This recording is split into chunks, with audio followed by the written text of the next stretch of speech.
अब्दुल्ला हमीद गुल साहब, ये बड़ी एक खुश आइंद बात है उनकी मुलाकात सरमायाकारों से आर्मी चीफ साहब की, और ये जितने भी ताजिर बिरादरी बिज़नेस कम्युनिटी, और जिस तरह के ज़ुबैर मोती वाला सब बता रहे हैं कि सबको बोलने का मौका मिला। अगर 40 लोग हैं तो 41 लोगों ने बात की होगी और बड़ा खुलकर बात की, तमाम आइडियाज़ को भी शेयर किया, जो मसाइल हैं उनकी निशानदेही की।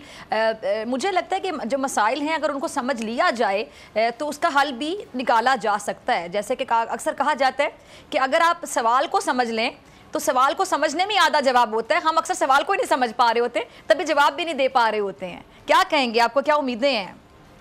बिस्मिल्लाहिर्रहमानिर्रहीम। डॉक्टर साहबा, बहुत शुक्रिया आपका। मैंने दोनों हजरात की बहुत गौर से गुफ्तगू सुनी और मुझे ये याद पड़ता है कि जब जनरल कमर जावेद बाजवा साहब को इकनॉमिक कमेटी का सरबराह लगाया पिछली हुकूमत ने, तो मोर और लेस बातें सारी, मैं अगर आप अपने पुराने टीवी के रिकॉर्ड निकाल लें तो मेरा नहीं ख्याल कि अल्फाज में कोई ज़्यादा आपको फ़र्क नज़र आएगा। और फिर इसी तरीके से जनरल परवेज़ मुशर्रफ के दौर में तो भी आपको ऐसा ही मिलेगा। बहरहाल ये एक अलहदा बात है। असल बात है कि जो हमारा पाकिस्तान का जो बिजनेसमैन, जैसे अभी ज़ुबैर साहब हैं या दीगर हैं, ये तो पहली टैक्स पेयर हैं और हर चीज़ मौजूद है। लेकिन जो रिटेलर है हमारा, जिसको अभी तक तो स्मॉल एंड मीडियम इंडस्ट्री के अंदर भी मेंबर नहीं समझा जाता, वो किधर? एक पान वाला भी 1 लाख रुपए का अगर उसकी अच्छी जगह पे कहीं लेट्स से कि लिबर्टी लाहौर में या उसका कराची के किसी अहम जगह के ऊपर लगा हुआ है, तो वो कितना पैसा बना रहा है, तो उसका तो कोई हिसाब ही नहीं है। लेकिन उसको तो बिजनेस मैन ही नहीं कंसिडर किया जाता, उसको किसी चेंबर का मेंबर ही नहीं बनाया जाता। अब ये एक बहुत बड़ी तादाद है पाकिस्तान में, सबसे बड़ी तादाद। दूसरी तरफ बात यह है कि मेरा ख्याल है कि उन लोगों से भी मुलाकात करनी चाहिए, क्योंकि वही तमाम लोग, मैं समझता हूं कि becoming victim of our own self generated propaganda हमें नहीं बनना चाहिए।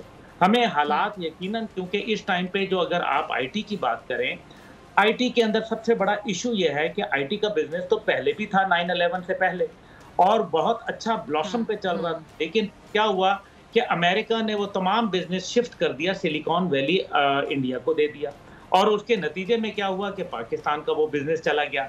आईटी का बिजनेस करने के लिए क्या यूरोपियन ममालिक, क्या अमेरिका आपके साथ कोई एग्रीमेंट करने के मूड में है? और अगर है तो फिर आईटी का बिजनेस जो है वो ब्लॉसम पे आएगा। लेकिन अभी तक तो ऐसा कुछ फायदा अभी तक ऐसा कोई नजर नहीं आ रहा। दूसरी तरफ है आपके ये सऊदी अरब को, आपको याद है कि जब पीटीआई की हुकूमत थी तो वो 22 बिलियन का वो एक रिफाइनरी का वो काम करना चाहते थे और उनको जो है वो ना ज़मीन दी गई और ना उसके ऊपर कोई पेशरफ्त हुई। वो एमओयू भी साइन हुआ था लेकिन फिर कुछ नहीं हुआ। अभी मसला यहाँ ये है कि इसमें कॉन्स्टिट्यूशनल और लीगल बाइंडिंग है। आर्मी चीफ और उनकी टीम इंतहाई अच्छे माजी में भी रहे हैं और अब वाले भी बेहतरीन है, क्योंकि मैं एक फौजी बैकग्राउंड से जानता हूँ, मेरा घराना है और मुझे पता है कि जितने अच्छे लोग और कॉम्पिटेंट लोग और ईमानदार लोग इस टाइम पे मौजूद हैं, वो यकीनन एक बहुत बड़ी ब्लेसिंग है पाकिस्तान के लिए। लेकिन हर आदमी को अपने एम्बिट में काम करना है। आप इससे अंदाजा करें कि सिविल डिफेंस और लोगों के हवाले से जो मुख्तलिफ इदारे हुकूमत पाकिस्तान ने बनाए में जो पिछले 76 साल से तनख्वाहें ले रहे हैं, एक बटग्राम के अंदर डोली का वाकया हो गया तो फौज वाकई जो है बचाना पड़ गया। वो लोग जो तनख्वाहें और मुराद ले रहे थे वो कहाँ चले गए? इसका मतलब है कि आपका सिस्टम करप्ट हो चुका है टू द कोर। अब मसला यहाँ ये है कि अगर हर काम अफवाज पाकिस्तान के जुमरे में डाल दिया जाएगा, और ये भी देखें ना कि जो टैक्स चोर है वो कौन है, जो मनी का काम करते हैं, करेंसी का कारोबार करते हैं, आप करती हैं या मैं करता हूं? हम तो नहीं करते। फिर जो लोग करते हैं वही सारे ये काम कर रहे हैं ना। इसका मतलब है जो पाकिस्तान को नुकसानात हो रहे हैं वो हवाला हुंडी के कारोबार से हो रहे हैं, और वो कैसे हो रहे हैं, क्यों हो रहे हैं, कौन करवा रहा है, ये हमें गौर करना पड़ेगा। खनानी एंड कालिया की मिसाल आपके सामने मौजूद है माजी के अंदर। इसी तरीके से दर्जनों मिसालें मैं अभी दे सकता हूं। लेकिन हमें ये देखना है कि अफवाज पाकिस्तान जो है वो भरपूर कोशिश कर रही है, लेकिन क्या दूसरे इदारे और हमारे अवाम और अशराफिया क्या उनके साथ इस मिशन में साथ हैं? यकीन मानिए कि अगर इस तरह से कुछ काम हो गए, मैं एक छोटी सी बात करूंगा कि आप अगर ईरान ऑयल, गैस और बिजली का, गैस का तो ऑलरेडी मुआहदा हुआ है और बिजली जो है वो 105 मेगावाट आप ले रहे हैं।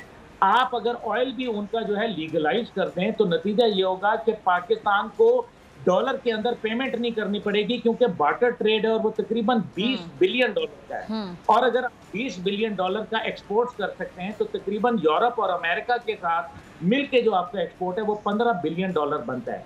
उससे भी 5 बिलियन आप ऊपर चले जाते हैं। नतीजा ये निकलता है कि डॉलर में पेमेंट ऑयल की नहीं करनी पड़ेगी, जिससे पाकिस्तान का डॉलर पाकिस्तान में रहेगा, लोगों को उनकी एलसीआं खोलने में, उनके मामलात सीधे करने में जो है वो फायदा होगा।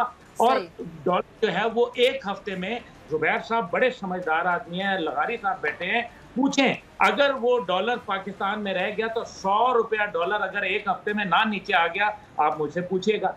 ये तमाम मसनूई मामलात बनाए गए हैं, इतनी हालत बुरी नहीं है।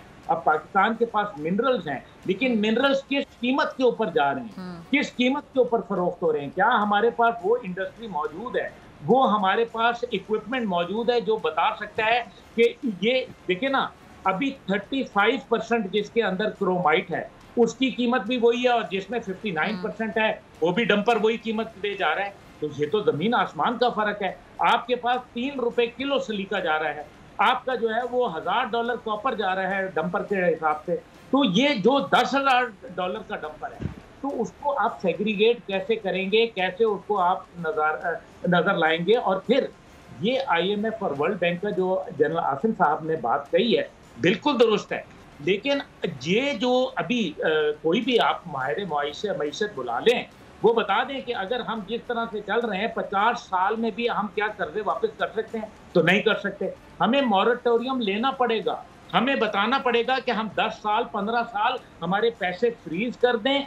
हम पैसे नहीं अदा कर सकते, जब हमारे पास होंगे तब हम देंगे। अब सऊदी अरब की बात सुन लें। सऊदी अरब ने 20 जनवरी 2023 को डेवोस कॉन्फ्रेंस में जो इकोनॉमिक उसके ऊपर हुई थी, उसके अंदर बड़ा वाज़े बोला था, और पाकिस्तान और इजिप्ट का नाम लेके बोला गया था कि आइंदा जो भी कर्राजात होंगे वो हम IMF और वर्ल्ड बैंक के जो स्टैंडर्ड सेट किए हैं और उनके साथ मशावरत के बाद अदा करेंगे।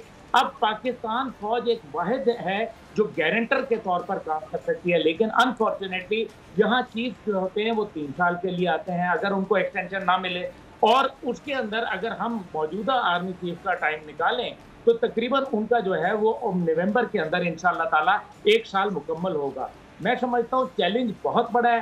चीफ साहब को पूरी पाकिस्तानी कौम की सपोर्ट हासिल है, लेकिन जो हमारी अशराफिया है जो हमेशा से पाकिस्तान के हवाले से मेरे ख्याल में एक ऐसे खेल में मुलविस हो जाती है जहां वो वेलकम तो बड़ा करती है, लेकिन जब आपको फंसाती है तो उस जगह पे लेके जाती है जहां फिर आपके पास पीछे मुड़ने के लिए जगह नहीं होती। तो मैं ये कहूँगा कि हमारी इस टाइम पे जो चैलेंजेस हैं वो बहुत ग्रेव हैं, लेकिन इकोनॉमिक एक्टिविटी अगर ख़राब हो रही है तो वो जो इकोनॉमिक के इदारे मौजूद हैं जो हमारी इकोनॉमी को बूस्ट देने के लिए बनाए गए हैं, जो तनख्वाहें ले रहे हैं, वो किधर हैं? उनको सज़ा क्यों नहीं मिल रही? और उनको जब तक सज़ा नहीं मिलेगी पाकिस्तानी कौम जो है वो उसकी तसल्ली और तशफ़ी नहीं। अगर आपको ये वीडियो पसंद आई तो सब्सक्राइब करें और बेल आइकन पर क्लिक करें। सब्सक्राइब करें और बेल दबाएं ताकि कोई खबर रह न जाए।